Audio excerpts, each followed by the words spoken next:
Friends, இன்னைக்கு நம்ம ஒரு குட்டி திருக்குறள் கதை தான் பார்க்க போகிறோம். வாங்க பார்க்கலாம். நான் Mithun version. Welcome to Mithun stock.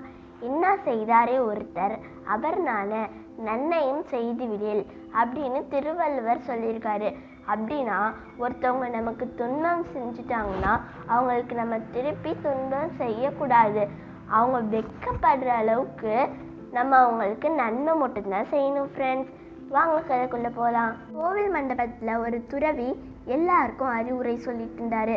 அதை எல்லாரும் கேட்டுட்டு இருந்தாங்க. ஒருத்தர் மட்டும் அவர் சொல்றது பிடிக்காம ஒரு கல் எடுத்து அவர் மேலே வீசினாரு.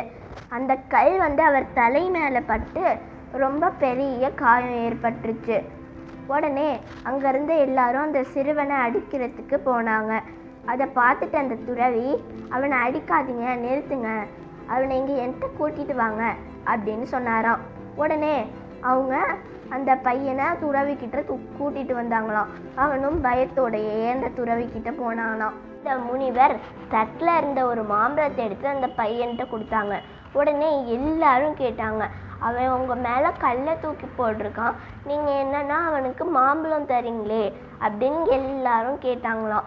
அப்போ அந்த முனிவர் எல்லாரையும் அமைதின்னு சொல்லிட்டு சொன்னாராம், ஓரறிவு உள்ள மரமே தான் மேலே கல்லெறிஞ்சவனுக்கு ஒரு பழம் தான் தருது.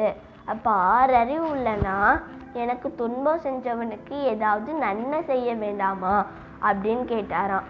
அதாவது ஒரு அறிவு உள்ள மரம், அது மேலே கல்லை தூக்கி போட்டால் ஒரு பழம் வரும்ல, அதை தான் சொல்கிறாங்க.